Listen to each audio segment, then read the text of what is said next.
Bills head coach Sean McDermott, the injury report, it is long. Learned yesterday that in addition to Gabe Davis, a torn ACL, Tyrell Shavers, a torn ACL that he played through a bunch of in the win over Jacksonville.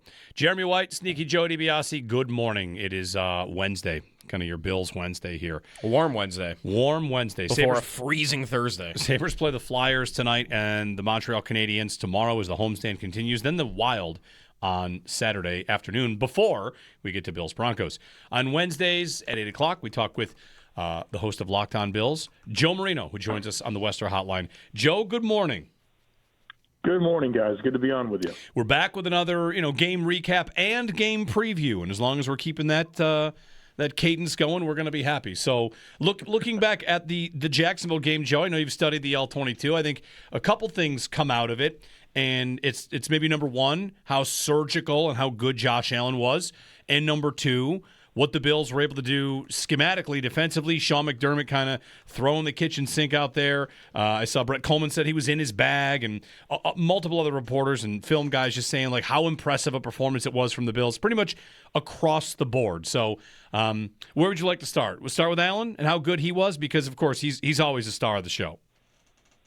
Yeah, let's definitely start with Josh Allen, who was masterful against the Jaguars and, doing so without really a lot of help from the run game. Now, the one thing I'll say about the run game is that while it wasn't necessarily beneficial, it wasn't detrimental. And I thought, they were able to get a consistent couple yards, and I think that helped them get into some third and manageables.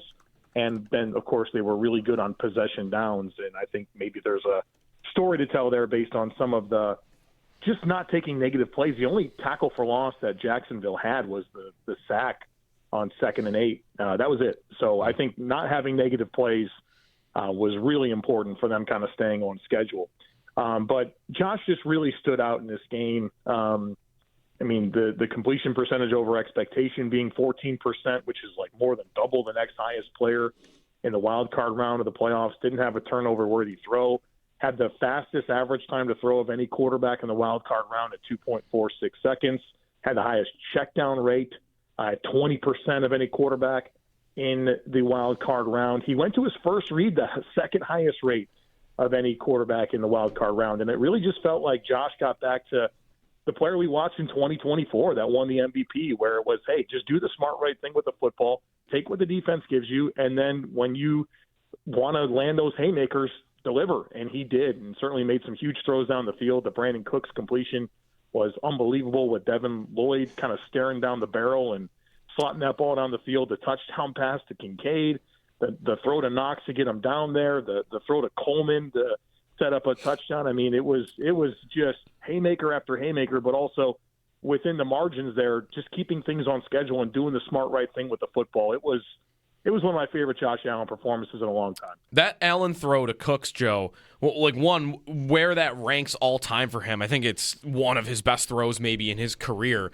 Two, when you watch that play, was it odd to you, like the way it was set up? Like Shakir's in the backfield, right? Like were they in? Yep. Is that like what they were trying to do? Was there like a confusion on that play? Like how did you see like the whole as it started?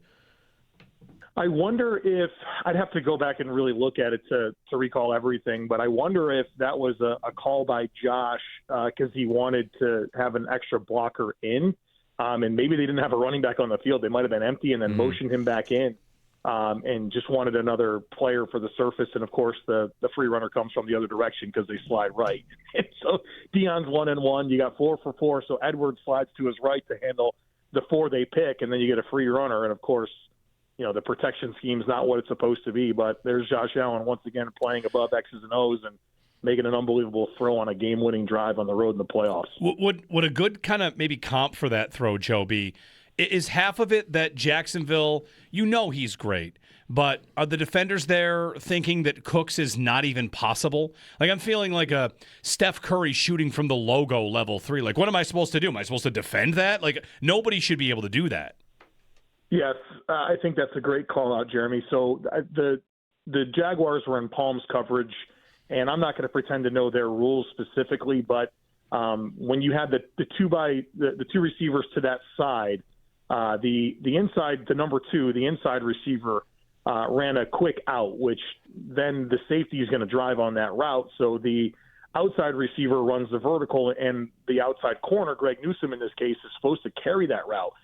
With eyes in the backfield, though, I think he sees the free runner at Josh Allen and says he's not going deep. And he squats on that outbreaker and maybe was trying to go after a pick there. Yeah. And, well, you got, buddy. Yeah. Ball got completed over your head for a big one.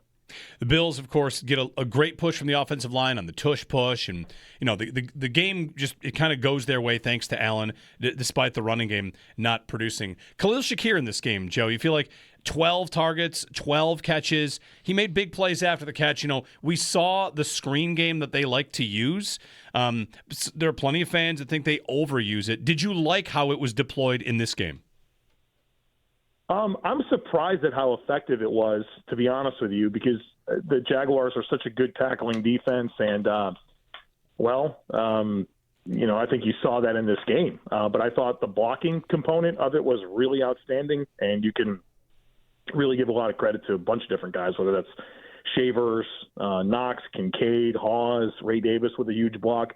That blocking was really good, and I think how they set up those opportunities were a little more creative and allowed the blocks to have good angles, but then also kind of get Shakir in some good spots to, where he's not really going to have quick traffic around his feet. And so I think the design was good. The blocking was good.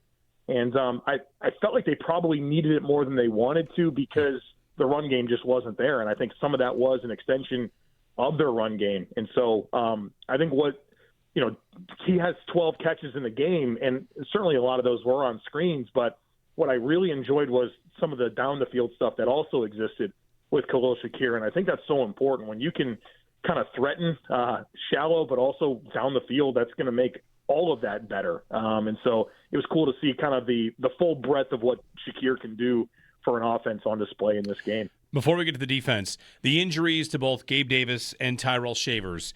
We started the show today, Joe, talking about that, and I want to say, I fully appreciate the roles they play, the importance they have to the offense, because these guys play over some other options. That said, I'm not feeling like these are death blows to the offense. So, can we walk a line there? Because they still have a lot of the options that they kind of planned on having coming into the season. You will need Keon Coleman to step up, but Shakir and Kincaid are both going to be there, and Cooks has been a nice addition. And if Curtis Samuel comes back, I just don't feel like it's all that far off of what Plan A might have been. So, due respect to Shavers and Davis and their roles, I'm not folding up, and acting like they can't beat Denver or can't just keep going the way they've been going. Well, I think there's some truth to what you're saying. None of those are high volume, targets in the passing game. So there's that piece of it. I think that the challenge is more with the blocking component with Tyrell Shavers and what he offers in the run and the pass game as a blocker. A lot of the Shakir stuff is aided by Shavers blocks. A lot of those spill runs that we love from James Cook is because Tyrell Shavers is, attached to the formation and reach blocking and pinning guys inside or widening lanes. So, I think there's that piece is what I think you're going to miss. And you lose half of your receivers in the last week, and Palmer, Davis, and Shavers, and they're all kind of bigger guys that give you that blocking piece. So that's where I would find some concern. It's not that, hey, Josh Allen's lost targets that he loves throwing the football to, even though they will all occasionally make a play. So I think there's both sides of that, and I think you also find yourself just wondering, what's next? They got another game to play on the road, short week, good Broncos team. And, it's as long as nobody else gets hurt, hurt. That's the consequence of playing in the wild card round. How many times have we seen this where the Bills play in the wild card round and get a bunch of injuries and it complicates the divisional round? Here we are again. And so get the 1 seed. Don't lose to the Falcons. Don't lose to the Dolphins. Make the throw against the Eagles. Don't let Drake May have the game-winning drive. Finish against Houston, right? I mean, that's where my mind goes, is stop playing in the wild card round and putting yourself in a tough spot when you're getting to the divisional round in AFC Championship game. Look at the injury reports. Broncos got 4 guys, right? Yeah. 3 are limited. One's a DMP, and it's not a consequential player. I mean, you gotta take these regular season games I don't want to say more seriously, but you got to finish so that you can get this 1 seed and stop playing these wild card games. Right. Yeah, Denver 3 limited and 1 full, actually, I think. Franklin Myers was full participant. So even better for them. Right. Yeah. On the defensive side, Joe, like what happened against Jacksonville, but also like while we're kind of on the injuries, like that Poyer injury, I wonder how big you think it could be. They looked like they picked on Hancock a little bit, but what about overall? Like how impressive was the game plan and the play calling from McDermott and Babich in that performance? He was outstanding. Really, really good disguise intentions. And Trevor Lawrence, I think he's a really talented quarterback, but he's the exact type of quarterback that you can fool. He's got a bad relationship between a high percentage of throws to his first read and also being a slow-triggered quarterback. So he's top 10 in throws to the first read, but he's bottom 10 in average time to throw. That's a bad world to live in. And disguise elements against a guy like Trevor is a guy who has always struggled with processing tempo.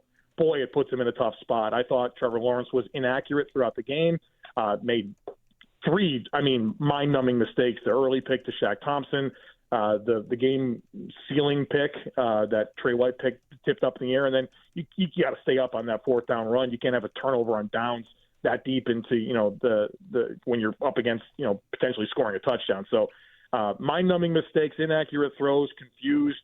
I thought Trevor Lawrence got back to the player that a lot of people were concerned about 9 weeks ago. Joe Marino on the Western Hotline. He had the Locked On Bills podcast. Joe, Lawrence presented a problem. They kind of solved him and the weapons they have there in Jacksonville. Looking ahead to this matchup against Denver, I've got a column here from a Denver columnist saying that they can't win the way that they have played the last 6 weeks. They're like, that Peyton is definitely a good coach, but this is a Denver columnist really concerned about Bo Nix in the playoffs and what he can and can't do. So the Bills go in as favorites, which might be a surprise to Denver. This matchup, do you like it better than you liked the Jacksonville matchup, the injuries included? Yeah, I absolutely do. I hate that it's on the road with 6 days of rest between playoff games and you got a fresh Broncos team, but this is a really unique 1-seed Broncos team. I don't think anyone would tell you they're a dominant football team. They certainly won 14 of 17 games, but that also includes a 2-point win over the Jets, a 1-point win over the Giants, a 3-point win over the Raiders. It took overtime to beat the Commanders in Mariota. They battled the Chiefs in Week 17 when the Chiefs didn't have any players, and Denver's trying to get the 1 seed. So to their credit, they keep winning, but I don't know that you saw the growth that a lot of people wanted from Bo Nix in year 2. Actually, you're be surprised in some of the areas that he regressed a little bit. And obviously defensively, that's kind of the identity of this football team. It's a really good pass rush that they have. They play man coverage on the back end. They got good DBs. And so, that's it's not as much. Certainly, I think every team is going to present challenges, but I think the biggest challenge for the Bills this week is managing that Broncos pass rush and having the right plan under pressure to get the ball out of Josh's hands into the hands of playmakers. And look, Denver's not as good of a tackling defense as Jacksonville. They're not as good of a run defense. Their ability to defend inside run is questionable. They don't have a ton of size up front. So there's a lot of matchup advantages for Buffalo, but it's still on the road, and the rest discrepancy is just unbelievably significant in this one. How similar do you think they are defensively to last year, Joe? Because they had at least a reputation going into that playoff game, and the Bills had 471 yards of total offense. So I don't know, if someone were to bring that game up to you, how valuable do you think that game is as a blueprint, or at least a game just to have confidence that they could do it again? Yeah, I've actually looked back a lot of my notes from that game pre and post, and I had a lot of talking points about how I thought the Bills, despite them being metrically a good defense, thought they'd be able to run all over them, and they did. Where I think you have some differences in this Broncos defense this year is the 2 additions they made, Dre Greenlaw at linebacker and Talanoa Hufanga at safety. And so while they are not a big defense, right, they're a little small. Those 2 players are hammers, right? Playing downhill. And yeah, Sean Payton, I could talk about playing downhill, buddy. What a jerk. What a jerk. So those players, I think, have elevated kind of that physicality from the second level and the third level. So I think they're better in that regard, but I still think that the Bills will be able to create some movement with their offensive line against this front. And, this is also a defense that takes a ton of penalties, like the most in the league by far, the most defensive pass interference. And so the Bills are going to have to be ready for their corners to play physical and force the issue. And the Bills have never been very good, like over the last several years of drawing DPIs. But, this is the type of week where you got to be ready for that. And, get your talk to Mrs. Allen about, some acting things to maybe get some of those calls to go your way.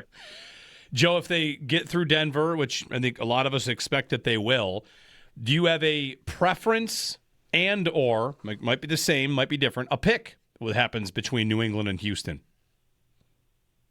Well, I'd love for New England to not make it to the AFC Championship game. Mm-hmm.